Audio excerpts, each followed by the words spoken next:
하이킥. 뉴스 하이킥의 진행을 맡은 지 한 달이 됐습니다. 여러분은 저와 함께한 지난 한 달 어떠셨나요? 저는 매일매일 새로운 이야기로 여러분과 만나는 설레임에 행복한 한 달이었습니다. 표창원의 뉴스 하이킥, 저는 표창원입니다. 월요일 뉴스 하이킥은 국회 하이킥으로 문을 엽니다. 최근 여야를 막론하고 이른바 문제적 의원들이 논란인데요.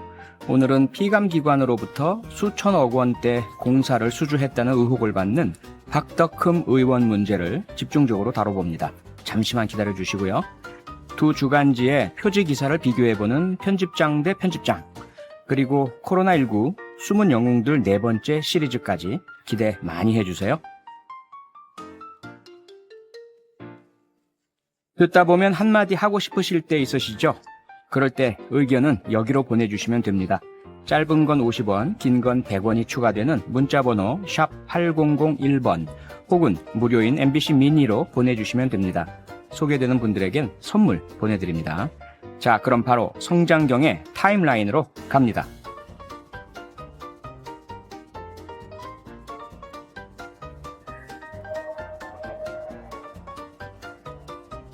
성장경의 시간은 거꾸로 흐른다. 뉴스 타임라인. 뉴스의 시간을 거슬러 올라가는 남자, MBC 보도국의 보배 성장경 기자입니다. 어서 오세요. 안녕하십니까? 네, 주말 잘 지내셨고요? 예, 잘 보냈습니다. 네, 오늘 새벽에 서울 청량리 전통시장에서 불이 났던데요. 네. 추석 대목 앞두고 피해가 클 것 같아요. 네, 불이 새벽 4시 반쯤에 났는데 여기가 60여 개 점포들이 밀집해 있고요. 이게 목조 건물 한 60년 이상 된 곳이라고 합니다. 전통시장이요. 그래서 큰 불을 잡는 데만 3시간 넘게 걸렸고 7시간 만에 완전히 꺼졌는데 불이 커가지고 소방당국이 초반부터 대응 2단계를 발령하면서 총력을 다했습니다. 네. 이 대응 1단계가 관할 소방서 인력만 총동원하는 정도. 이게 이제 1단계라고 하면 대응 2단계는 주변 인근의 소방서까지 다 총동원시켜서 인력과 장비 다 끌어오는 대응인데 차량이 60여 대 그리고 소방 인력 220여 명이 동원됐다고 합니다. 오늘 화재로 청량리 전통시장에 있는 67개 점포 가운데 8곳이 불에 탔고요. 또 바로 옆에 이제 청량리 청과물 시장이 붙어 있습니다. 여기에 점포 10곳 또 과일 창고 한 동이 불에 타서 피해를 입었습니다. 상인들은 화재 경보를 듣고 대피해서 다행히 인명 피해는 없었습니다. 불이 처음 난 곳이 전통시장 안에 있는 통닭가게 또는 전통시장과 첨가물시장 사이에 있는 과일 냉동창고에서 불이 났다 이렇게 알려지고 있는데 정확한 발화 지점 그리고 화재 원인은 아직까지 조사 중입니다. 특히 이제 청량리 첨가물시장이 아침 일찍 영업을 시작하는 도매시장이라고 하는데 마침 이 시간이 영업을 막 시작했을 무렵이었다고 합니다. 이때 불이 난 건데 정확한 피해액은 차차 좀 집계를 해봐야겠습니다만은 상인들 얘기를 들어보면 다음 주 이제 추석 대목이 시작되지 않습니까? 그러게요. 이걸 앞두고 특히 첨가물 가게들 저마다 평소에 몇 배씩 되는 과일 상자를 가득 쌓아뒀다고 합니다. 아이고. 이게 과일이라는 게 타지 않더라도 과일이나 뭐 채소 같은 경우에는 불 냄새가 배지 않습니까? 그러면 상품 가치가 없어지는 거거든요. 그러게요. 그래서 지금 피해가 큰데 상인들 모처럼 이제 대목 앞두고 낙심이 클 텐데 복구가 신속히 이루어져서 대목 장사 하루 이틀 만이라도 좀 했으면 좋겠다. 지금 상인들 그렇게 얘기하고 있습니다. 그러게요. 네. 박진수 님이 바로 문자 보내주셨네요. 제기동 청과물 시장 화재 소식에 마음이 아프네요. 안 그래도 힘든 시국에 심심한 위로의 말씀 전하고 싶네요. 코로나 때문에 장사 못했을 텐데 모처럼 이제 대목인데 말이죠. 그러게 말이에요. 안타깝습니다. 안타깝습니다.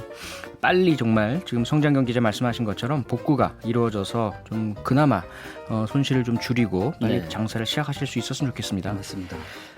이어서 코로나 소식 좀 알아볼까요? 이틀 연속 신규 확진자 수 2자릿수 기록이잖아요. 네네. 주말이라서 검사 수가 준 이유도 분명히 있긴 있겠고요. 맞습니다. 오늘 0시 기준으로 확진자가 70명 늘었습니다. 어제 82명, 오랜만에 100명 아래로 떨어졌는데 이 뒤에 이틀 연속으로 두 자릿수를 유지한 건데요. 국내에서만 감염된 경우가 55명, 해외 유입이 15명입니다. 해외 유입 늘었네요. 특히 지역별로 보면요. 지금 수도권 확산이라고 얘기하지 않습니까? 서울, 경기, 인천 등 수도권에서 40명 확진자가 발생했는데 이 재유행 이후에 처음으로 수도권에서 50명 아래로 떨어진 겁니다. 그렇지만 말씀하신 대로 이제 주말에는 검사 수 자체가 절반 가까이로 줄어들기 때문에 신규 확진자 수가 줄어든 게 이 영향이 분명히 있을 겁니다.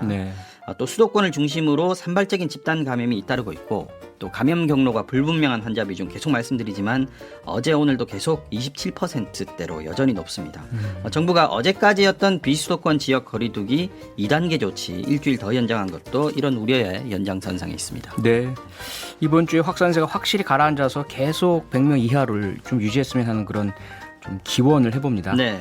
다음 주에 아무래도 추석 연휴가 시작되면서 사람들 이동이 많을 것 같은데요. 네. 그렇게 되면 또 확산세가 커지고 다시 거리두기 단계 향상되는 거 아닌가 걱정들을 많이 하시잖아요. 네, 걱정됩니다. 예. 정은경 방역대책본부장도 오늘 브리핑에서 그 점 강조했습니다. 추석 명절에 이동을 자제해달라. 대규모 인구 이동은 분명히 전국 유행 확산의 원인이 될 것이다. 이걸 관리하는 게 방역당국의 급선무다라고 말했습니다. 네. 현재 급증세는 꺾였지만 수도권에 잠복해 있는 감염이 상당수 있고 연휴 때 전국으로 확산돼 증폭될 위험이 크다는 게 정본부장의 설명입니다. 네. 그러면서 지난 5월에 연휴 지나고 나서 확진자 수가 확 늘었고 예, 7월 말 또 그랬죠. 8월 초 이때 여름휴가 성수기 지나고 나서 대규모 유행이 시작되지 않았습니까? 네. 이 점을 또 언급을 했습니다. 따라서 이번 추석 연휴에는 안전한 집에서 휴식을 취하거나 한적한 주변 산책 또는 운동을 해달라. 부모님과 친지들과는 영상통화 등으로 좀 대체해달라 이렇게 당부했습니다. 네. 정부는 올 추석에 고향을 찾는 방문객이 작년보다 30%가량 줄어들 것으로 예상되지만 아무래도 대중교통보다 자가용 이용 비율이 높아지지 않겠습니까? 그러게요. 그래서 예. 추석 연휴 기간 동안 고속도로 휴게소에서는 앉아서 음식 못 먹고 포장만 허용하기로 했는데요. 이를 포함해서 방역당국은 다음 주부터 시작되는 추석 특별 방역 기간에 적용될 구체적인 방역 조치 오는 금요일 25일에 발표하겠다고 밝혔습니다. 네. 지금 2단계보다는 조금 더 강화된 조치가 나올 것으로 예상됩니다. 네. 그런데 많은 분들이 고향에 안 가는 대신에 네. 또 유명 관광지로 간다는 소식이 좀 들려서 네, 좀 많은 걱정입니다. 걱정인데 네. 부산 동아대학교에서는 또 집단 감염이 발생을 했네요. 네. 근데 또 비대면 수업하다가 대면 수업으로 전환을 하자마자 발생한 거라면서요. 네.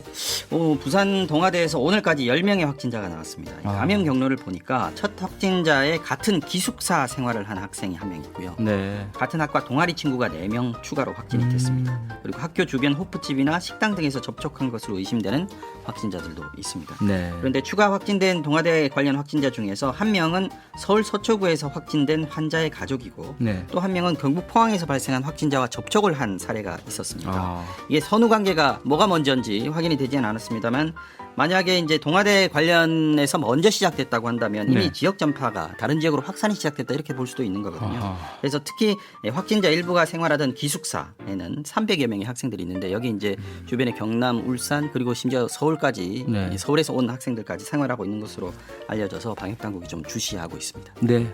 확산이 퍼지지 않았으면 좋겠습니다. 네. 다음 소식 알아볼까요? 지난해 4월 국회에서 발생한 이른바 패스트트랙 충돌 사건 첫 재판 오늘 열렸죠? 네. 사건 당시로부터 따지면 17달. 오래됐습니다. 기소 시점부터 따져도 9달 만인데요. 네. 황교안 당시 자유한국당 대표, 나경원 원내대표 오늘 법원에 나왔던데 어떤 말들을 했습니까? 진행자께서 당시 현장에 계셨으니까 상황을 좀 잘 아실 텐데요. 네. 국회의원 선거에 준연동형 비례대표제를 도입하는 법안, 또 고위공직자 비리수사처, 공수처 설립하는 법안 등에 대해서 이 처리에 자유한국당과 바른미래당 일부 의원들이 물리적으로 막으면서 네. 이른바 국회 선진화법 위반 사건이 됐었고 작년 상반기 국회가 진짜 이 사안만 가지고 네. 한참 시끄러웠습니다. 네. 경찰과 검찰 수사를 거쳐서 여야 의원 그리고 각 당 관계자들이 재판에 넘겨졌는데요. 오늘 서울 남부지법 형사 11부가 황교안 전 당대표, 나경원 전 원내대표를 포함해서 야당의 전 현직 의원과 당시 당직자 27명에 대한 첫 공판을 열었습니다. 네. 이 첫 공판에서는 인정신문이라고 해서 이름, 주소, 나이 이런 거 인적사항 물어보거든요. 그때 본인인지 여부를 확인하는 절차가 필요하기 때문에 보통의 경우에는 반드시 참석을 하는 것이 원칙이 됩니다. 네. 오전 재판에 피고인 대부분이 출석을 했는데 오전에 민경욱 전 의원도 나오기로 돼 있었는데 해외 출장을 이유로 불참을 했습니다. 여기에 대해서 재판부가 구인장 발부 검토하겠다고 밝힌 바가 있고요. 네. 이번 재판은 또 코로나19도 있고 또 피고인 수도 27명 많지 않습니까? 그래서 그러게요. 세 그룹으로 나눠서 재판을 진행하는데 나경원 전 원내대표는 오전 재판에 나왔습니다. 특수공무집행방해 등의 혐의로 기소됐는데 당시에 기억하시겠습니다만 국회의원과 사무실 또 정개특위 사개특위 회의장을 점거해서 회의 개최를 방해한 혐의가 있었고요. 또 네. 최입의 의원 감금 사건이 있었지 않습니까? 네네. 이걸 지시한 거 아니냐 하는 의혹도 같이 들어있었습니다. 그래서 지난 1월에 불구속 기소가 됐었는데 나 전 의원은 재판에 출석하면서 안타깝고 참담하다. 국회에서 벌어진 일로 법정에 서게 돼서 국민 여러분께 송구하다고 말했습니다. 재판에서 의견 진술 기회를 얻었는데요. 준연동형 비례제는 전 세계에 이례가 없는 제도고 공수처가 결국 민주주의를 희롱하고 헌법 정신을 훼손한다고 생각했다면서 당시 충돌의 정당성을 강조했습니다. 그러면서도 책임이 있다면 모두 저의 몫이라면서 동료 의원들에게 어떤 책임을 묻지 말아달라. 지난번에도 그 얘기 했었는데 네, 그랬죠. 덧붙였습니다. 네. 황교안 전 대표도 오후 재판에 출석을 네. 했죠. 네. 총선 끝나고 거의 처음 공개석상의 모습 보인 거 아닙니까? 맞습니다. 지난 4.15 총선에서 한국당이 자유한국당 참패하고 본인도 종로 선거에서 떨어진 뒤에 당대표직을 사임을 했었죠. 그랬죠. 그 이후에 이제 공개석상의 모습이 드러난 게 이제 오늘이 처음이라고 볼 수 있습니다. 황 전 대표는 법정에서 패스트트랙 사태와 관련해서는 권력의 폭주와 불법을 막기 위한 정당방위였다 이렇게 주장을 했고요. 또 나는 죄인이지만 나의 죄는 이 법정이 정죄할 수 있는 게 아니다. 이 정권의 폭주를 막지 못한 것에 대해서 국민께 머리 숙여 사죄드린다 이렇게 얘기했습니다. 패스트트랙 폭력 사태가 잘못된 게 아니라 결국 못 막은 게 야당인데 못 막은 게 죄다 이런 얘기로 들립니다. 네. 황 전 대표는 이어서 법원이 누군가를 희생양으로 삼을 수밖에 없다면 당대표였던 나로 충분하다. 불의와 맞서겠지만 책임져야 한다면 명예롭게 받아들이겠다 이렇게 덧붙였습니다. 검찰은 앞서 야당 관계자들을 재판에 넘길 때 여당인 민주당 전현직 당직자 10명도 국회 선진화법은 아니고요. 네네. 공동폭행 등의 혐의로 함께 기소를 했는데 곧 첫 재판이 이어서 열리게 됩니다. 진행자께서는 언제 가시나요? 예, 저도 피고인 중에 한 명이고요. 네. 네, 수요일 날 2시부터 수요일로 잡혀 있군요. 네, 서울 남부지원에서 열리고 네. 성실히 재판에 임하고 네, 물으시는 말에 정직하게 있는 그대로 답변을 하겠습니다. 제가 너무 곤란한 질문을 드렸습니다. 아닙니다. 언제든 질문하실 수 있는 내용이죠. 답변 드릴 의무가 또 제게 있고요. 네. 네, 여기까지 MBC 보도국의 오늘은 보배란 말씀 안 하겠습니다. 성장경 기자였습니다. 내일 또 오실 거죠? 예, 내일 뵙겠습니다. 내일 뵙겠습니다. 네. 네. 여러분은 지금 표창원의 뉴스 하이킥과 함께하고 계십니다. 이어지는 코너도 기대해 주세요.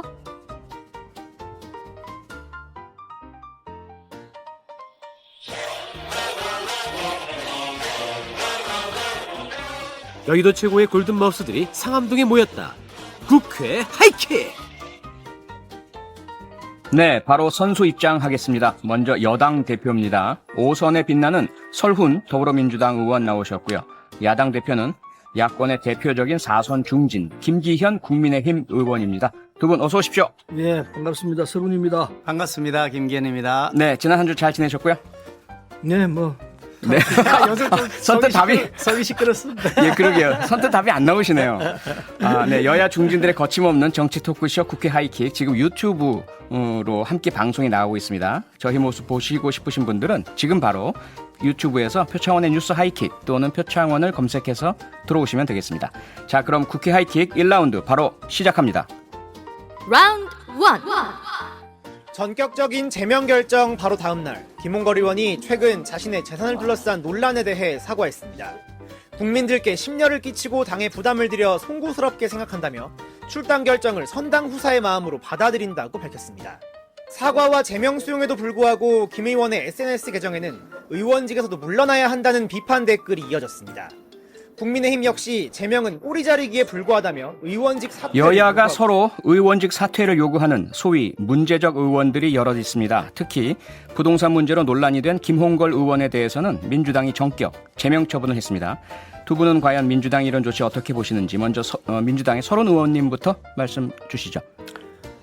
예, 이낙연 대표는 김대중 대통령으로부터 많은 사랑을 받았습니다. 네. 그리고 오늘의 대표가 되셨는데 말 그대로 삼국지 나오는 얘기대로 제갈량이 마속에 울면서 마속에 목을 쳤다.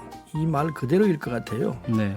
이낙연 대표가 그 제명 처분을 하면서 속이 참 안 좋았을 겁니다. 더군다나 김홍걸 의원 입장에서는 좀 억울한 부분도 있어요. 이를테면은 그 부인이 가지고 있던 뭐 딱지입니까? 그걸 몰랐다는 부분하고 또 네. 심지어 그 자기 부채 부분도 등록이 안 된 부분이 있어요. 그러니까 초선 의원이고 그리고 보좌진도 초선이고 이러니까 그게 아마 서툴렀던 것 같아요. 숨길 이유가 아닌데 네. 그냥 어쨌든 뭐 이런저런 이유로 해서 본인이 받아들였고 그리고 당이 전격적으로 과감하게 제명 조치를 했습니다. 네. 가슴 아프지만 특히 저는 그렇습니다. 가슴 아프지만 어쩔 수 없는 상황이었기 때문에 국민 눈높이에 맞춰서 했던 행위라고 그렇게 보시면 될 것 네. 같습니다. 김기현 의원님은 어떻게 생각하십니까? 예, 사실 그 뭐 이게 당에서 제명이라 하지만 의원직 제명이 아니고 당에서 제명한 거기 때문에 어찌 보면 출당이라는 표현이 어울릴 것 같은데요. 네. 어쨌든 출당한 조치 자체에 대해서는 의미가 있다고 생각합니다만 이 김원걸 의원의 경우에는 사실 2016년에 무려 강남권에 집 3채를 쇼핑하듯이 샀다. 뭐 이런 논란까지 제기됐고 민주당 특히 그 당시 공천을 할 때 1주택으로 한정한다는 서약도 다 받았단 말이죠. 네. 그런데 실제로는 4주택이었다는 것 아닙니까? 근데 한 채는 이제 누락했다는 것이고 그렇기 때문에 그 내용 자체를 보면 굉장히 민주당으로서는 부담이 되는 것이다. 특히 한 채는 그 한 채만 남기고 뭐 정리하겠다 그랬다 한 채를 처분했다고 했는데 알고 보니까 아들에게 정리를 했더라. 그리고 또 정리를 했는데 보니까 그게 나중에 그 전세금 알고 보니까 전세금을 4억이나 올렸더라. 60%나 올렸더라. 그래 놓고 전월세 5% 인상안에 대해서 찬성을 했다. 이건 완전히 이율배반적으로 행동했다. 여러 가지 논란들이 사실 있었죠. 거기다가 네. 평생 직업 없이 살았는데 뭐 재산이 왜 100억대나 되느냐. 이 부분에 대한 설명이 잘 안 됐기 때문이었다 생각하는데요. 그렇지만 의원직은 계속 가지고 있단 말이죠. 그러니까 네. 실제로 말이 그 뭐 처분이라 그러지만 실제로 본인에게는 별 그 뭐 부담이 없는 실제로 뭐 민주당 옆에서 계속 활동할 수 있는 분이기 때문에 네. 의원직 제명을 안 한 것이어서 뭐 의미가 있긴 하지만 그것이 그렇게 대단하다 이렇게 평가하기 좀 어렵다고 봅니다. 네. 그다음에 또 민주당의 이상직 의원에 대해서도 논란이 많은데요. 직원들을 대량 해고한 이스타항공 대주주죠. 추석 연휴 전에 서둘러 제명할 것이라는 이야기가 보도가 되고 있고요. 서른 의원님 어떻습니까? 제명이 되는 겁니까? 네, 지금 우리 당 윤리감찰단에서 조사를 하고 있습니다. 네. 조사 결과 나오는 대로 뭐 최고위 보고가 될 것이고, 그럼 이제 윤리감찰단에서 지금 엄중하게 신속하게 하고 있기 때문에 결과는 빨리 나올 수 있으리라 생각합니다. 근데 뭐 이스타항공 원하지 않습니까? 네. 근데 250억이나 임금 체불이 되고 600명 넘는 사람을 정리 해고를 하고, 그리고 10대, 20대 자녀들에게 뭐 대주주가 되게끔 이렇게 하고, 이게 다 편법 정여 아니냐 뭐 이런 의혹도 있고 이래가지고 국민 눈높이에 참 안 맞다. 이건 뭐 틀림없는 사실입니다. 네. 당에서 적절하게 조치하리라 생각합니다. 네네. 김기현 의원님, 국민의힘에도 이런 재산 등록 문제 논란이 있는 분들이 있습니다. 조수진 의원 같은 경우 대표적이고요. 여당에서는 이 조 의원에 대해서 제명하라 이런 주장을 하는 분들도 계시고 한데 어떻습니까? 국민의힘은 조수진 의원에 대해서는 조치가 없습니까? 그 조수진 의원이 지금 아마 선관위 조사를 받고 있는 것으로 알고 있고요. 네. 선관위에 소명서도 내고 그에 대한 뭐 설명을 하고 있는 것으로 알고 있습니다. 네. 그런데 이제 김원걸 의원하고 사실은 사안을 많이 달리하는 내용이고요. 본인의 경우에 뭐 부부간에 다 직업을 갖고서 신랑도 이 전문직 종사를 하시는 직장인이거든요. 그러니까 열심히 경제 활동을 했던 사람이기 때문에 그 재산 형성에 대해서 뭐 논란을 삼을 일은 아닌 것 같아 보이고요. 갑자기 사실 이분이 이제 언론사에 계시다가 갑자기 그만두면서 이렇게 공직으로 출마를 하게 됐고 한 3, 4일 만에 뭐 서류 발급하고 그 공천 신청서를 내고 재산을 신고하는 과정에서 네. 착오가 있었다. 그런데 아마 처음 신청하다 보니까 그럴 수도 있겠다는 생각은 드는데 어쨌든 이게 고의성이 있는 것이냐 그 부분에 판단이 필요한데 그 당시 우리 당은 뭐 1주택을 요건으로 하지도 않았던 시기이기 때문에 일부러 과연 숨겼겠냐는 의문은 생기죠. 어쨌든 그 선관위가 조사하는 결과를 조금 보고서 그에 대한 판단을 하면 될 것이라고 보기 때문에 그 사안은 좀 상황을 좀 지켜봐야 될 것 같습니다. 네, 선관위 근데 그건 판단 뭐 보고, 예. 이 주택이 아니고 현금성 자산이죠. 11억 원이나 이걸 이 누락을 시켰다라는 거는 상식적으로 이해가 안 가죠. 일부러 빠뜨렸다고 이렇게 봐야 되는데 안 올렸다고 봐야 되는데 왜 안 올렸느냐? 비례대표원으로 당연히 돈이 더 많다, 너무 많다 이런 부담이 있을 것 같으니까 그렇게 했을 거라 생각하는데 어쨌든 당에서 적절한 조치를 해야 될 거라 생각합니다. 타당의 일이기 때문에 제가 갑다부터 할 처지는 아닙니다만은 국민들이 볼 때 국민의 힘이 제대로 된 이 정당으로서의 모습을 갖춰가는 거냐 이건 아마 이런 걸 보고 판단하리라 생각합니다.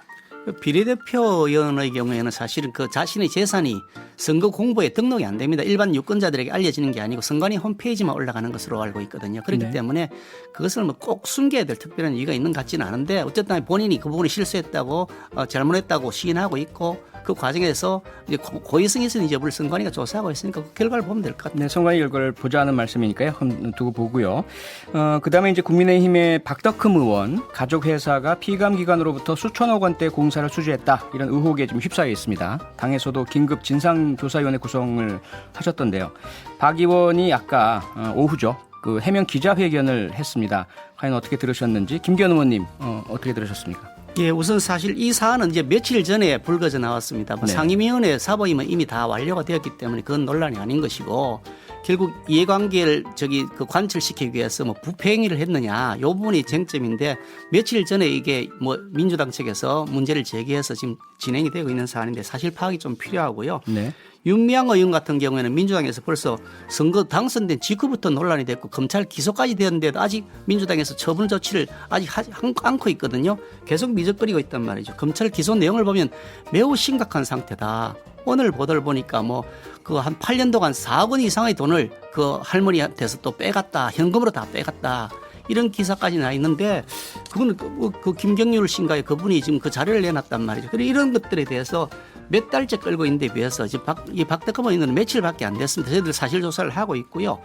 지금 이 전문가들로 구성된 진상조사 특위를 만들어서 네. 본인의 해명이 맞는지를 조사를 할 텐데, 네. 만약에 실제로 본인의 해명과 달리 불법이나 압력이나 어떤 부패가 있었다 그러면 그에 대한 처벌은 당연히 해야 되겠죠. 저희들도 그 점에 대해서는 전혀 이의가 없는데, 다만 실제로 그런 불법 행위가 있었는지 여부는 네. 본인이 오늘 기자회견 내용들을 가지고서 다시 한번 더 리뷰를 해보고 네. 검토를 해봐야 될 사안이라고 생각합니다. 네. 서른 의원님. 네, 윤미향 의원 부분은 지금 재판을 하고 있으니까요. 본인이 강력히 이 검찰 기소 부분에 대해서 반대하고 있고 그 아니라고 주장하고 있기 때문에 재판에서 다퉈야 되니까 그 결과를 봐야 될 것 같고요. 박덕흠 의원 부분은 본인과 가족이 대주주 아닙니까? 이 건설사가 피감기관으로부터 1,000억 이상의 공사 편법 수주했다. 이게 첫째 의혹이고, 그리고 이 백지 신탁을 한 주식이 128억 원인가요? 이게 지금 처분이 안 되고 그냥 있거든요. 이 이해 충돌하고 딱 들어맞는 부분이죠. 이 부분에 대해서 어떻게 할 것이냐. 이게 이해 충돌과 그리고 공사 편법 수주했다는 게 사실로 드러나게 되면은 형사 문제까지 결부해서 만만치 않을 거라 보는데, 당에서 이거는 그냥 이 경쟁이 잘했으니까 뭐 문제 없다 이렇게 판단할 부분은 아닐 거라 생각합니다. 그래서 이것도 역시 타당의 문제니까, 우리 당이 아니고 남의 당 이야기니까 갖다부터 할 건 아니지만은 이건 그냥 가기가 쉽지 않을 거라고 보고, 국민들이 볼 때 이게 도대체 뭐냐, 이 부분은 그냥 넘어갈 것이냐, 가감한 조치가 있어야 될 거 아니냐, 이게 국민의 힘에 대한 국민의 힘이라고 국민이 하는 게 자꾸 헷갈리네요. 국민의 일반의 생각이 아닐까 이렇게 생각합니다. 네. 그래서 조치를 빨리 할수록 뭐 우리 보고 벤치마킹 하라는 건 아닌데 그 제대로 하는 게 필요할 거 아닌가 하는 생각을 합니다. 네. 네. 김기현 의원님께서는 아마 국민의힘에서는 사실 조사를 마친 이후에 조치가 있을 것이다 말씀을 주셨고요. 서른 의원님이 방금 물꼬를 터주셨는데요. 이해 충돌 관련 내용은 조금 더 할 이야기가 많죠. 그래서 광고를 듣고 와서 본격적으로 더 짚어보겠습니다. 월요일 코너 국회 하이킥, 여야를 대표하는 중진 의원 두 분, 김기현 국민의힘 의원, 서른 더불어민주당 의원과 함께하고 있습니다. 이제 두 번째 하이킥 대결을 해볼까요? 갑니다. 라운드 2. 그런데 제가 이제 국토위 간사를 하면서 완전히 매출이 급감을 했어요. 그래서 만약에 제가 국회의원으로서 특혜를 받았다 하면 매출이 국회의원 늘어나야지 맞는 것이지 줄어든다는 것은 어떻게든 말이 안 맞는 거 아니겠느냐, 저는 이렇게 말씀을 드리고, 그리고 특히 우리 지역 기관 단체장들이 지금 여당 민주당 출신들이에요. 또 서울시장 역시 그분들이 저한테 특혜를 줄 수 있을까요? 박덕흠 의원의 기자회견 내용을 잠시 들어보셨는데요. 국회의원 이해 충돌에 대해서 조금 더 짚어보겠습니다.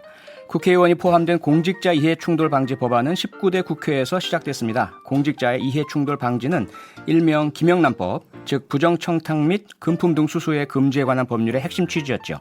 하지만 19대 국회 입법 과정에서 지나치게 포괄적이다, 이런 이유로 이 내용을 뺀 채 2015년 3월 통과시켰습니다.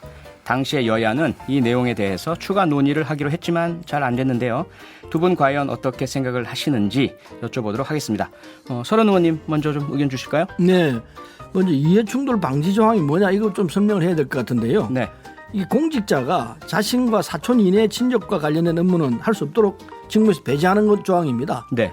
이를테면은 이 아까 박덕흠 의원이 얘기했습니다만은 국토위 소속이면은 건설사 오너하면은 오너지 않습니까? 네. 오너하면은 국토위 소속하지 안 된다. 이게 이제 이 이해충돌 방지 조항인데 예. 이게 싹 빠져버렸거든요. 그렇죠. 빠져가지고 그래서 정부가 이 20대 말인 올해 1월 달에 네.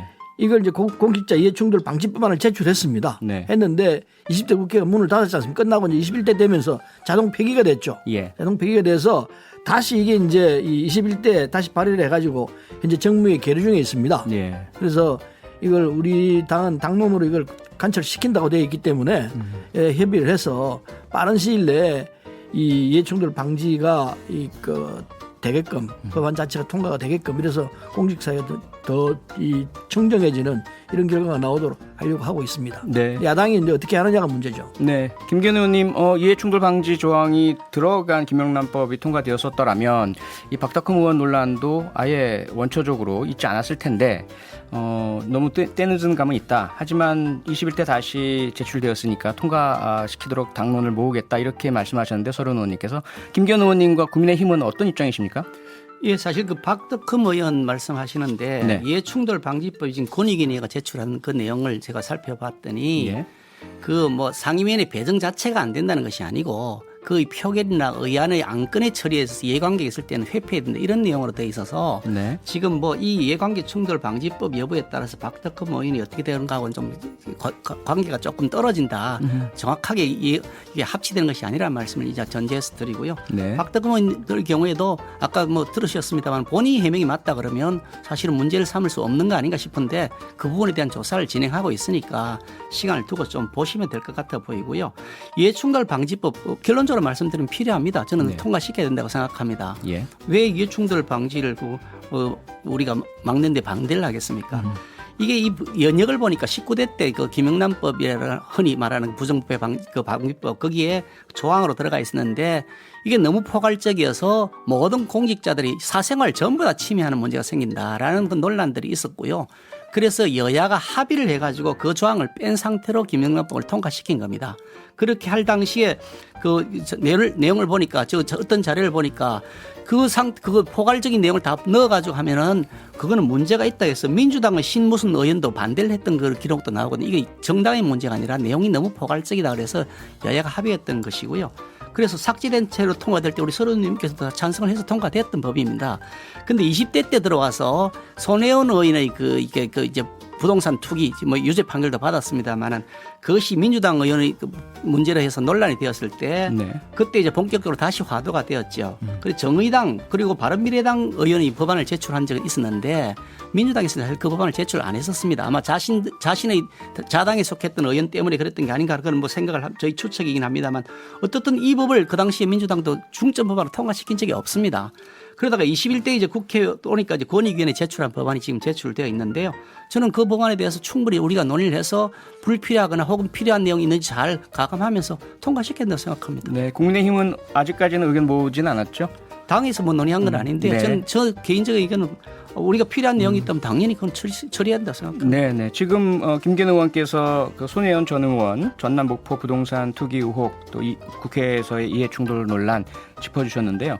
이번에는 국민의힘의 두 의원이죠. 앞서 살펴봤던 박덕흠 의원 그리고 윤창현 의원 사례도 이해충돌 논란이 일고 있습니다. 윤창현 의원 같은 경우는 교수 시절에 삼성물산 사회 이사를 하면서 삼성물산과 제일모직 간의 합병에 적극 관여했다. 이런 이제 보도가 있었고요. 또 이런 분이 국회 정무위에서 활동하는 것 이해충돌 아니냐.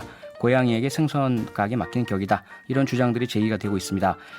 이 박덕흠 의원과 윤창현 의원 사례 과연 이해충돌 문제가 없는 것인지 서른 의원님 의견은 어떻습니까? 근데 박덕흠 의원 부분에 대해서는요 할 말이 많습니다. 오늘 아침 일간지 등을 보면요 뭐 일일이 다 금명할 수 없을 정도로 이게 뭐 비리 수준의 엄청난 일들이 있었던데 지금 자기는 간사 맡고 난 뒤에 매출이 줄었다 이렇게 얘기하지만 그 전에 거는 어떻게 할 거냐고요. 그 전에 1,000억 이상 되는데 수천억 된다고 지금 또 보도가 나오는데 따라서 그 얘기들은 박덕흠 의원이 오늘 해명한 자료들은 제가 볼 때는 설득력이 없다고 생각하기 때문에 아마 내일 또 다른 반론 보도가 나올 거라 생각합니다만은 이 박 의원이 입찰 비리, 담화 복역 이런 거로 여러 차례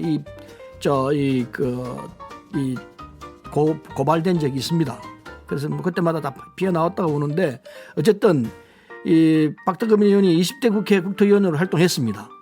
그때 건설회사 입찰 담합에 대한 제재를 강화하는 법령 여기에도 보면은 이것도 자기 힘을 과시했습니다. 내용을 보면은 속기록에 보면은 국토법안 심사 소위 속기록에 따르면은 박 의원이 이 건설사가 제재를 이제 강화해야 되는데 입찰 담합을 해가지고 제재를 받으면은 3회 이상 제재를 받으면은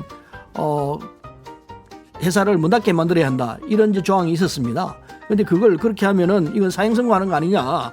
그래서 그건 지나치다. 이래가지고 결국은 그 조건도 박특검 위원이 주장을 해가지고 박특검 위원의 이 뜻대로 이게 간철이 됐습니다. 그거를 이제 9회 이내 3회 이상으로 완화를 해가지고 통과를 시켰고 또 본인은 새로 법을 또 제안해가지고 법안을 내기를 6년에 3회 이상으로 이렇게 또 법안을 내기도 했습니다. 어쨌든 그건 안 됐었는데 그런 그 행위들을 했었기 때문에 이건 자기 입장에서 자기 건설사 오너로서 입장에서 국토위에 있으면서 자기 사익을 위해서 이게 법안 결정에 관여했다 이런 누명을 쓰지 않을 수가 없는 상황이 되어 있다 생각합니다. 또 2014년에 건설사 줄기를 백지 신탁했다고 하지만 지금까지 처분을 안 하고 있습니다. 이거는 뭐 어떻게 할 거냐 이거죠. 당연히 이거는 국토에 있다면은 처분을 하고 주식을 털어내고 했어야 되는데 그런 행위가 일체 없어요. 따라서 이건 100% 틀림없는 이해충돌하고 딱 맞아떨어지는 상황이죠.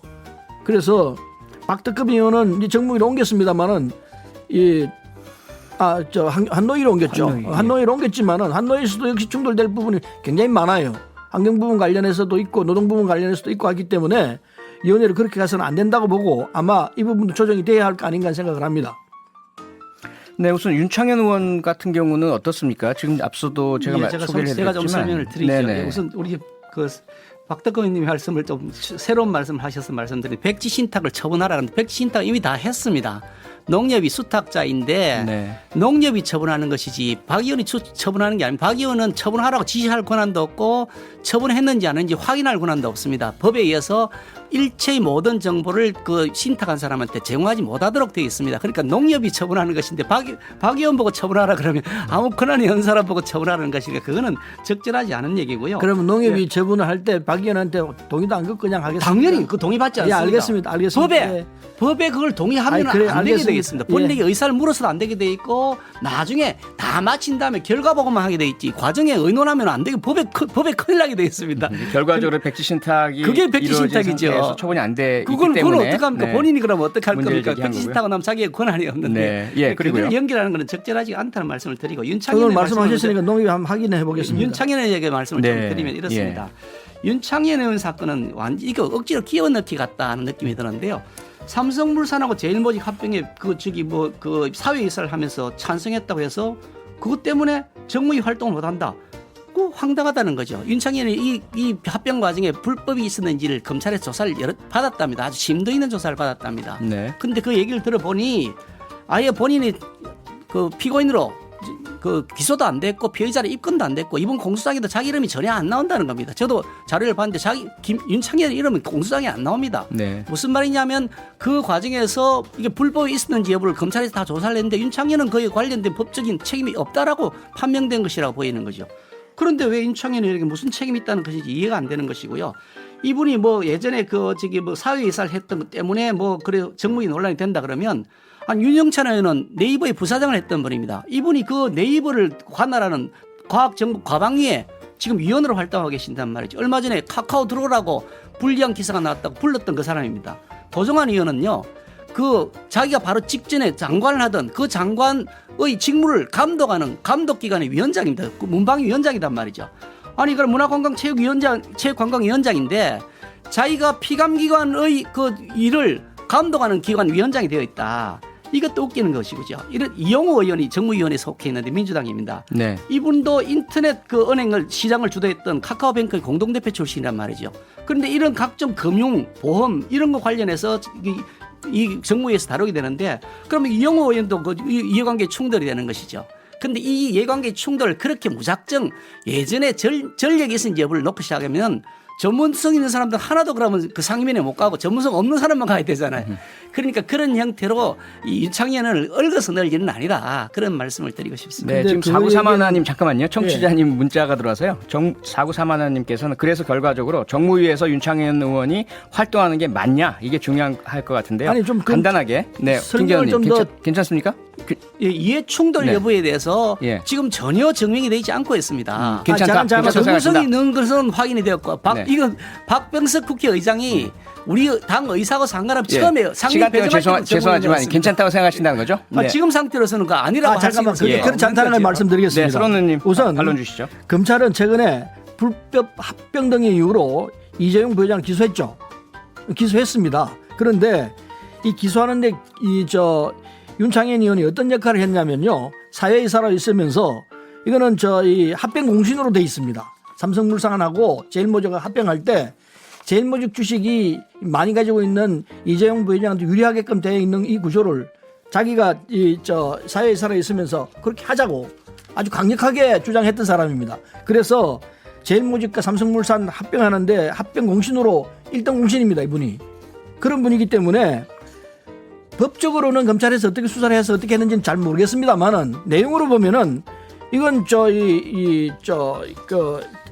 사회이사로서 역할을 제대로 제대로 안 하고 방기한 혐의가 분명히 있습니다. 이 양반은 회의록에 보면은 찬성했습니다. 소액주들이 절대 반대했거든요. 반대했는데 합병 찬성했거든요. 찬성했기 때문에 그 공신으로 아마 국회까지 들어온 거 아닌가 하는 생각도 하는데 어쨌든 지금 이 사회이사로서 역할을 못한 건 틀림없는 사실이기 때문에 여기에 대해서는 국민의힘 쪽에서 제대로 조사를 못한 거 아닌가 생각이 듭니다. 제가 말씀을 좀 드려야 예, 될 것 같은데요. 재발론 주시죠. 삼성 사건은 저희들은 전혀 상관없. 삼성이 저희 당하고 관계없고 저하고도 아무 관계가 없는데 네.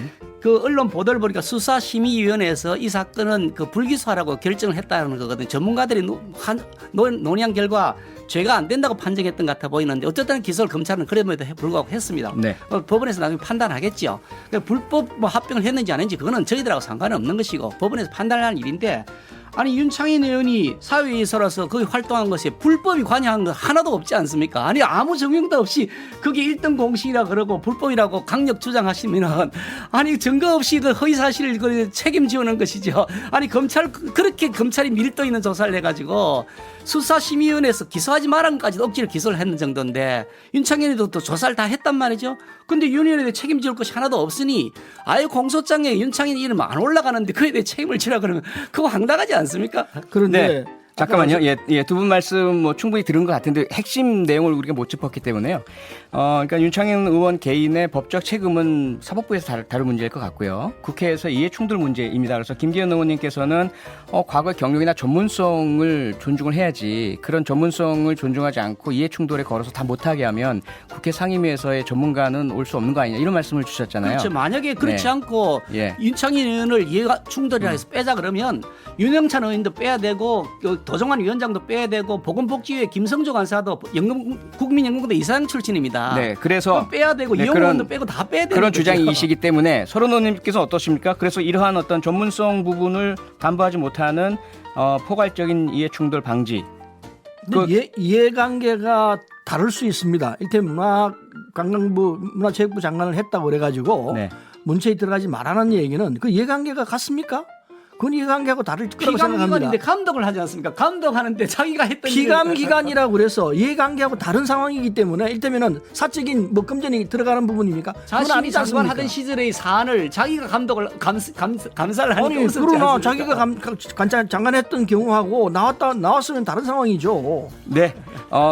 두 분 오늘도 뜨거운 토론 감사드리고요. 아마도 21대 국회에서의 이해충돌 관련 법안이 어떻게 처리되는지 지켜봐 주시면 감사할 것 같습니다. 0110님, 여야를 떠나서 잘했냐 못했냐는 철저하게 조사해 주시길 바랍니다라는 것이 많은 청취자분들 또 국민들의 의견이라는 것 전해드리면서 오늘은 여기서 마무리해야 될 것 같습니다. 두 분 고맙습니다. 김기현 의원님, 서른 의원님이셨습니다. 짧게 오늘 소감을 마무리 말씀으로 좀 주시면 감사할 것 같습니다. 서른 의원님. 네, 오늘 국회 내에서 소위 문제가 되어 있는 의원들에 대해서 어떻게 처리할 것이냐 이 문제가 주 의견이었습니다만은 저희 당은 우리 민주당은 뭐 그렇게 문제 있는 의원들에 대해서는 적극적으로 조치를 하고 있는 과정입니다. 네. 아마 추석 전에는 다 정리가 되리라 생각하기 때문에 이 부분은 국민들이 보기에 뭐 100% 흡족하지는 않지만은 그런 대로 했다 이런 평가가 있을 것 아닌가 생각을 합니다. 네, 김기현 의원님. 예, 윤미향 민주당 의원은 사실 위안부 할머니 문제로 공천을 받은 사람인데 그분들을 이용해서 자신의 치부를 했다는 것이 밝혀져서 기소까지 되었는데 법원 판결까지 보자. 그게 과연 그렇다 그러면 얼마나 진정성 있는 태도냐 민주당이 그런 생각이 든다는 말씀 드리고요. 어쨌든 저희 당은 더 깨끗하게 철저하게 할 것이고요. 박덕흠 의원도 마찬가지로 만약에 문제가 있다 그러면 당연히 법적인 조치를 저는 해야 된다고 생각합니다. 다만 이해충돌 문제를 엉뚱하게 연결해서 가는 것은 바람직하지 않다는 말씀을 드립니다. 네. 두 분의 노력으로 더 깨끗한 국회, 더 깨끗한 정치가 될 수 있기를 기대하겠습니다. 오늘 두 분 말씀 고맙습니다. 여기서 마치겠습니다. 수고하셨습니다. 감사합니다.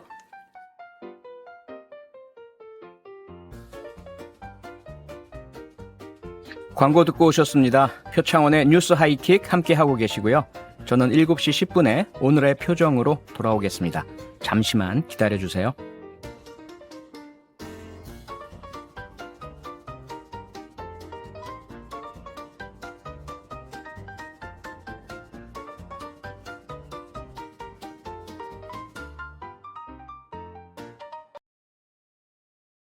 어떻습니까? 어젯밤에 제가 물었습니다. 오늘 아침 일찍 병원에 갔는데 회사 파트너도 전화해서 우리가 신을 모독한 것이 아니냐고 묻더군요. 목소리는 건조하고 약간 무겁더군요. 곧 공격을 가할 것 같습니다. 그 순간 내 개인 전화에 이상한 번호가 울렸다. 나는 전화를 들고 전화를 끊었습니다. 반대편에서는 낮고 매력적인 남성 목소리가 울려 퍼졌습니다. 바로 나입니다. 나는 장텐입니다. 부담스러운 어조로 자기소개, 여동생과 함께 태어났다. 모르겠어요. 사과하고 있는 것 같지만 뱃속에 있는 아이는 역시 추씨 가문의 후손이군요. 어젯밤 당신은 내 여동생과 처남을 모든 사람들 앞에서 체면을 잃게 만들었습니다. 이에 대한 설명이 있어야 하지 않겠습니까? 그는 이해하지 못한 채 매우 영리하게 말합니다. 미안, 거만하게 들리는 것 같은데 처남 추씨 후손들이 단호한 태도를 취하고 있다. 위치. 추벤벤과 장투의 틀 그와 같은 단계로 끌어들였습니다. 그의 생각은 매우 명확합니다. 그것을 만진다는 것은 텐의 이빨을 만지는 것을 의미합니다. 그는 설명했다. 나는 희미하게 웃었다. 장 장군은 제가 그 방법을 설명해 주기를 원합니다. 장텐의 목소리는 여전히 끔찍할 정도로 차분했습니다. 추반벤과 모든 법적 절차를 중단하세요. 추가로 500만 원을 준비하세요. 여동생의 정신적 손실이라고 생각하세요. 난 단지 당신이 그런 일을 하기만 하면 됩니다. 그러면 마치 우리 사이에 당신의 일이 전혀 일어나지 않은 것처럼 될 것입니다. 나도 그 말은 건드리지 않을 거야. 방금 큰 은혜를 받은 것 같습니다. 그러니 둘이 오만한 형제인 것도 사실이다. 동의하지 않으면 어떻게 되나요? 줄의 반대쪽 끝은 즉시 조용해졌고 분위기는 얼어붙은 것 같았습니다. 몇 초 후 텐의 목소리가 다시 울려 퍼졌습니다. 뼛속까지 차갑습니다. 회장님, 이사님, 잘 생각해 보시기 바랍니다. 나는 이미 당신을 조사했습니다. 부모님이 일찍 돌아가셔서 지금까지